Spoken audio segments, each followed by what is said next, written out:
ভারতের বিপক্ষে স্কোয়াড ঘোষণা করেছে বাংলাদেশ। সেখানে আবারও দলের সুযোগ পেয়েছেন তরুণ top order batter Parvez Hossain Emon. Emon ঘরোয়া ক্রিকেটে পাওয়ার হিটার ব্যাটার নামে পরিচিত। বাংলাদেশ জাতীয় দলে এই পাওয়ার হিটার ব্যাটারের আক্ষেপ অনেক দিনেরই। বঙ্গবন্ধু টি-20 লিগে ইমন ফরচুন বরিশালের হয়ে সবচেয়ে কম বলে সেঞ্চুরি করে নজরে আসেন।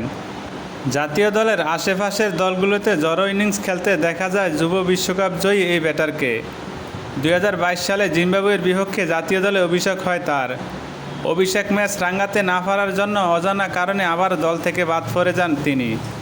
বর্তমানে ইমন বিভিন্ন জায়গায় ভালো করে আবারও নির্বাচকদের নজরে আসেন, যার কারণে ভারত সিরিজে ডাক পেয়েছেন ইমন। 2 বছর পরে দলে ফিরেছেন বাঁহাতি ওপেনার পারভেজ হোসেন ইমন। 6 অক্টোবর গোয়ালিয়রে শুরু হবে সিরিজের প্রথম টি-20। 9 অক্টোবর দিল্লি এবং 12 অক্টোবর হায়দ্রাবাদে হবে সিরিজের বাকি 2 ম্যাচ।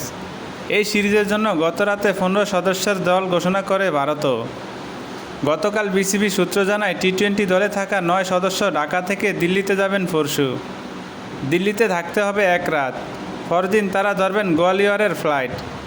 বাংলাদেশ টি-20 দল: নাজমুল হোসেন শান্ত অধিনায়ক, তানজিদ হাসান তামিম, পারভেজ হোসেন ইমন, তাওহিদ হৃদয়, মাহমুদুল্লাহ রিয়াদ, লিটন দাস, জাকের আলী অনিক, মেহেদী হাসান মিরাজ, শেখ মেহেদী হাসান, রিশাদ হোসেন, মোস্তাফিজুর রহমান, তাসকিন আহমেদ, শরীফুল ইসলাম, তানজিম হাসান সাকিব ও রাকিবুল হাসান।